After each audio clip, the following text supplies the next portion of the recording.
The Tao of Self-Confidence, episode 532. Welcome to the Tao of Self-Confidence, where I share stories of amazing women who have discovered their inner journey to self-confidence. Visit our website at thetaoofselfconfidence.com. Your inner journey to self-confidence awaits. Well, hello friend. Welcome to the Tao of Self-Confidence, where I share stories of amazing women who have discovered their inner journey to self-confidence. I'm your host today, Sheena Yap Chan, and today I have an amazing lady on the show today. She's a multimedia host and producer, and I'm really excited to have her on and share her story with us on self-confidence. So without further ado, I'm going to introduce you to Brigitte Truong. Brigitte, how are you today? Maybe you can fill in a little bit more about yourself to our listeners. I'm great, thank you. Thanks for having me on, Sheena. I'm very excited to chat. But you pretty much nailed it. Yeah, I'm a multimedia host and producer, pretty much born and raised in Toronto, but I am a Chinese Canadian. Woo! Very proud of that. And I do a multitude of things. I am the VIP pre-show host for Cineplex Entertainment across Canada. I host an entertainment show on CHCH called And Pop every single week. And I work with a lot of unique brands all across North America to create digital content, to reach engagement, to spread their stories across the digital landscape. Awesome. Well, thanks for sharing that. And Brigitte, what would be your favorite self-confidence quote? Ooh, that's a really good question. My favorite self-confidence quote. You know what? This is definitely one of my favorites. I don't know if it's my absolute favorite because there are so many, but the one that I live by is, if you can believe and conceive, you can achieve. And we've heard it from many different philosophers, life coaches, but the original, of course, was Napoleon Hill. And every time I set out to conquer something new, every time I'm optimistic about something, every time I might fall into a pessimistic rut, that little phrase right there always gets me in the right mindset. Thanks for sharing that great quote. And, belief is everything. Like, if you don't believe in yourself, you're not going to take that action to go out there and, go after what you believe or what you're passionate about or your dreams. So it's really important to believe in ourselves. And I really love that quote too. It's a classic. So thanks for sharing that. And in your own words, how do you define self-confidence? Self-confidence it's vital. It really is. And to give you a little backstory, I guess, I don't think self-confidence is something that we all innately have, but I grew up very, very insecure. I think it was part of my upbringing, but I didn't grow up in a home where self-confidence was really fostered or was something that was real. There wasn't an importance stressed around self-confidence, but through school, education, work, experiences, failures, you really learn how important self-confidence is in every part of your life. And so defining self-confidence, I think that it's vital. It's just vital in everything that you set out to do. Thanks for sharing that great definition. And I truly believe it is vital in our lives, just because, we go through so much challenges and, like you mentioned, upbringing, especially as an Asian woman, like, family barriers, cultural barriers. There's so many things we can and can't do, so it's really important that we need to learn to believe in ourselves and our worth and our intuition to go out there and live life on our own. So I really love that you mentioned that. And, what was your life like before your discovery of self-confidence?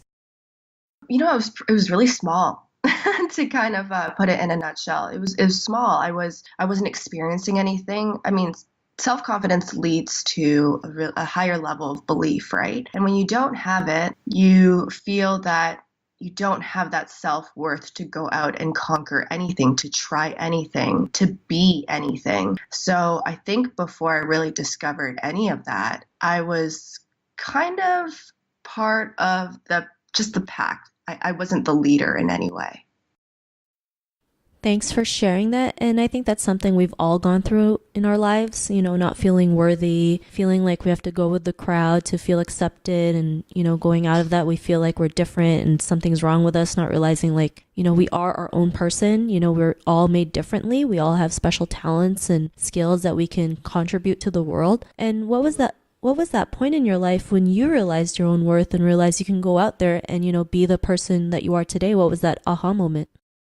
Wow, that's a good question. I think there were many, and I think they kind of added up to a moment where I was just sick and tired of being sick and tired of constantly feeling like I can't be myself, constantly feeling like I had nothing to offer, and just living a really small existence. But I remember the moment I received the letter in the mail. It was my last year of high school. And I remember thinking, oh my gosh, like, what am I going to do with my life? You know, when you're 17, 16 years old, most of us, I think, aren't sure what's next. And that was definitely my case. And I remember thinking, okay, are any schools going to accept me? Am I good enough? And all of the letters came in. I was accepted from every school that I applied to, thank goodness. But the biggest aha moment was really when I left my parents' home at 17 years old. And it might sound, small now, but I think at the time, and I think in the grand scheme as well, being on your own and being free as a young teenager allows you to learn so much about yourself. And it wasn't until I stepped foot on the campus, which was at Wilfrid Laurier University. And I still have such amazing memories there, but I remember stepping foot on that campus going, oh my gosh, I don't have a safety net. My parents are about an hour and a half away. My friends pretty much are all in different cities in Southern Ontario. So I didn't know anybody. And at that point, when the shackles are off, you got to run free. And that's what I essentially did. I learned a lot of valuable lessons within that first year, made a lot of mistakes. And if it wasn't for my decision to kind of just be on my own at 17 years old, I think I'd probably still feel a little sheltered and not know who I was and where I was at. Thanks for sharing that. And, it's crazy that you're able to, leave your parents' home at 17. Most families, they might think that's too young, but, you took that risk and found yourself and realized, that you can be free to do what you choose and build that confidence. And because of those life experiences, what's your life been like now?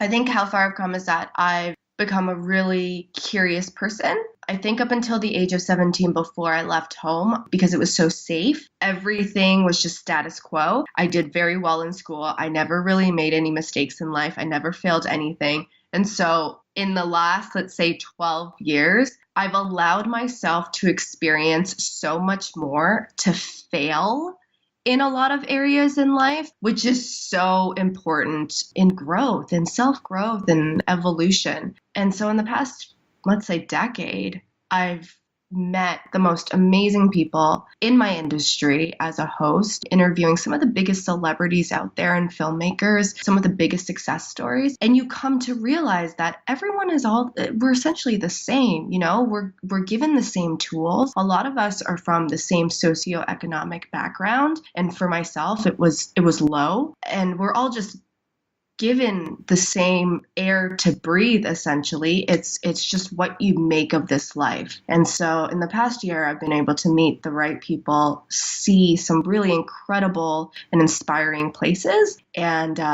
if I didn't leave my parents' house at 17 years old and make those mistakes, I wouldn't have been able to do all that. Thanks for sharing that. And I think that's great that you've been able to allow yourself, to fail, but, fail in a positive light, knowing that even though if you failed, it's not the end, life goes on, you keep moving up, you keep moving forward, and, you will get to that end line, whatever it may be. So I think that's great that you've been able to do that. And, to the woman who is listening to your episode, she may be in her own journey of self-confidence. What'd be that one tip you would give to her? There's at least one person out there who is on that personal journey to self-discovery, is that I think they need to know that self-discovery is a lifelong journey. And even though I think I really have come out of my shell in my adult life, and I am so comfortable in where I'm at, and I'm so grateful for so many things that have happened in the past 10 years, if I were to just throw in the towel now and decide that, hey, I've done it. I've got it under control. I have found myself. I think that decision can be a dangerous one. Life is such a huge opportunity for every single one of us. And I just want at least one female badass out there to know that evolution is a lifelong journey and self-discovery is a lifelong journey. So always stay open-minded, always keep your heart open, because that way you'll allow yourself to learn more about the world and in turn about yourself. Thanks for sharing those great tips. And Brigitte, if our listeners wanted to get to know a little bit more about you and what you do or check out some of your work, is there any links or social media profiles we can connect with? Yeah, absolutely. Well, my website is brigittetruong.com, but on social media, pretty much across all platforms, you can find me at Brigitte Truong, and that's BRIGITTETRUONG. Thanks for sharing that. And to our listeners, if you want to connect with Brigitte, you can also head on over to thetaoofselfconfidence.com and search for Brigitte's name. Her show notes will pop up along with everything else that we talked about. And I really just want to thank Brigitte for taking the time today to share her story and tips with us on self-confidence. So thank you so much, Brigitte. Sheena, thank you so much for having me. It's been a total pleasure. Not a problem. It's been an honor having you on the show. And to our listeners, be on the lookout for another new episode of another amazing woman's journey to self-confidence, and we'll talk to you soon. Bye for now.